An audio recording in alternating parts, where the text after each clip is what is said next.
بہت مدت پہلے دور دراز کے ایک ملک میں یہ قاعدہ تھا کہ اس ملک کے لوگ ہر سال اپنا بادشاہ تبدیل کرتے تھے۔ جو بھی بادشاہ بنتا وہ ایک عہدے نامے پر دستخط کرتا کہ اس کی حکومت کا 1 سال مکمل ہونے کے بعد وہ اس عہدے سے دستبردار ہو جائے گا اور اسے ایک دور دراز جزیرے پر چھوڑ دیا جائے گا جہاں سے وہ کبھی واپس نہیں آ سکے گا۔ جب ایک بادشاہ کا 1 سالہ دور حکومت مکمل ہو جاتا تو اسے ایک مخصوص جزیرے پر چھوڑ دیا جاتا جہاں وہ اپنی بقیہ زندگی گزارتا۔ اس موقع پر اس بادشاہ کو بہترین لباس پہنایا جاتا اور ہاتھی پر بٹھا کر اسے پورے ملک کا الوداعی سفر کروایا جاتا جہاں وہ سب لوگوں کو آخری بار خیر بات کہتا۔ وہ بہت ہی افسوسناک اور غمزدہ لمحات ہوتے اور پھر وہاں کے لوگ بادشاہ کو اس جزیرے پر ہمیشہ کے لیے چھوڑ آتے۔ ایک مرتبہ لوگ اپنے پرانے بادشاہ کو جزیرے پر چھوڑ کر واپس آ رہے تھے کہ انہوں نے ایک ایسا سمندری جہاز دیکھا جو کچھ دیر پہلے ہی تباہ ہوا تھا اور ایک نوجوان شخص نے خود کو بچانے کے لیے لکڑی کے ایک تختے کا سہارا لے رکھا تھا۔ چونکہ ان لوگوں کو ایک نئے بادشاہ کی بھی تلاش تھی لہٰذا انہوں نے اس نوجوان شخص کو اپنی کشتی میں بٹھا لیا اور اپنے ملک لے آئے اور اسے 1 سال کی حکومت کرنے کی درخواست کی۔ پہلے تو وہ نوجوان نہ مانا لیکن پھر وہ 1 سال کے لیے بادشاہ بننے پر رضامند ہو گیا۔ وہاں کے لوگوں نے اس کو بادشاہ کے تمام اصول اور طریقے سمجھا دیے اور یہ بھی بتایا کہ 1 سال کے بعد وہ اسے فلاں مخصوص جزیرے پر چھوڑ آئیں گے۔ بادشاہت کے تیسرے دن ہی اس نوجوان بادشاہ نے اپنے وزیر سے کہا، مجھے وہ جگہ دکھائی جائے جہاں گزشتہ تمام بادشاہوں کو بھیجا گیا تھا۔ بادشاہ کی خواہش کا احترام کرتے ہوئے اسے وہ جزیرہ دکھانے کا اہتمام کیا گیا۔ وہ جزیرہ مکمل طور پر جنگل تھا اور جنگلی جانوروں سے بھرا ہوا تھا۔ ان جانوروں کی آوازیں جزیرے کے باہر تک سنائی دے رہی تھی۔ بادشاہ جائزہ لینے کے لیے تھوڑا سا جنگل کے اندر گیا اور وہاں اس کے پچھلے تمام بادشاہوں کے ڈھانچے پڑے نظر آئے۔ وہ سمجھ گیا کہ بہت جلد اس کا بھی یہی حال ہوگا اور جنگلی جانور اس کو چیر پھاڑ کر کھا جائیں گے۔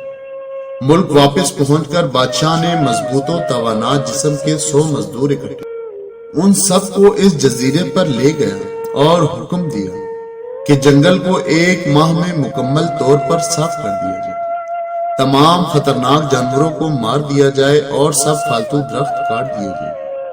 وہ ہر ماہ جزیرے کا دورہ کرتا اور کام کی نگرانی بھی خود کرتا۔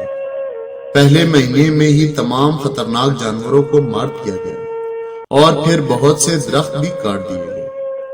دوسرے ماہ تک جزیرہ مکمل طور پر صاف ہو چکا تھا۔ اب بادشاہ نے مزدوروں کو حکم دیا کہ جزیرے پر مختلف مقامات پر خوبصورت باغات تعمیر کیے گئے۔ وہ اپنے ساتھ مختلف پالتو جانور مثلاً مرغیاں، گائیں، بھینسیں، بطخیں اور بھیڑیں وغیرہ بھی جزیرے میں منتقل کرتا رہا۔ تیسرے مہینے میں بادشاہ نے اپنے مزدوروں کو حکم دیا کہ ایک شاندار گھر تعمیر کریں اور اس جزیرے پر ایک بڑی سی بندرگاہ بھی بنائیں۔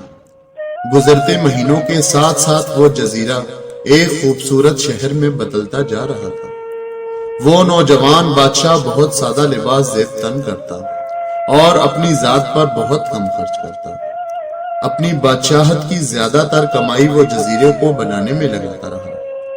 10 ماہ گزر جانے کے بعد بادشاہ نے اپنے وزیر سے کہا، میں جانتا ہوں کہ 2 مہینے بعد مجھے جزیرے میں چھوڑ دیا جائے گا لیکن میں ابھی سے وہاں جانا چاہتا ہوں۔ وزیر اور دوسرے وزراء اس بات پر متفق نہیں ہوئے اور بادشاہ سے کہا، آپ کو 2 ماہ مزید صبر کرنا ہوگا تاکہ سال مکمل ہو جائے۔ سال پورا ہو جانے کے بعد ہی آپ کو اس جزیرے پر چھوڑا جائے گا۔ بالآخر 2 ماہ مکمل ہو گئے اور بادشاہت کا 1 سال ختم ہو گیا۔ حسب روایت وہاں کے لوگوں نے اپنے بادشاہ کو شاندار لباس پہنایا اور ہاتھی پر بٹھایا تاکہ وہ اپنی رعایا کو خیر آباد کہہ سکے۔ خلاف توقع یہ بادشاہ اپنی الوداعی تقریب پر بہت ہی خوش تھا۔ لوگوں نے اس سے پوچھا، اس موقع پر تمام گزشتہ بادشاہ تو رو رہے تھے لیکن آپ ہنس رہے ہیں، آپ کے اس قدر خوش ہونے کی کیا وجہ ہے؟ اس نوجوان بادشاہ نے جواب دیا، تم لوگوں نے داناؤں کا وہ قول نہیں سنا، جب تم ایک چھوٹے بچے کی صورت میں اس دنیا میں آتے ہو تو تم رو رہے ہوتے ہو اور باقی لوگ سب ہنس رہے ہوتے ہیں۔ ایسی زندگی جیو کہ جب تم مرو تو تم ہنس رہے ہو اور باقی دنیا رو رہی ہو۔ میں نے ایسی ہی زندگی گزاری ہے۔ جس وقت تمام بادشاہ محل کے رنگینیوں میں کھوئے ہوئے تھے تو میں اس وقت اپنے مستقبل کے بارے میں سوچتا تھا اور اس کے لائے عمل تیار کرتا تھا۔ میں نے اب اس جزیرے کو ایک ایسی خوبصورت قیام گاہ میں تبدیل کر دیا ہے جہاں اب میں اپنی باقی زندگی نہایت چین اور آرام سکون سے گزار سکوں گا۔ جزاک اللہ۔ ایک مرتبہ درود شریف پڑھ لیں۔ صلی اللہ علیہ وآلہ وسلم۔ اللہ حافظ۔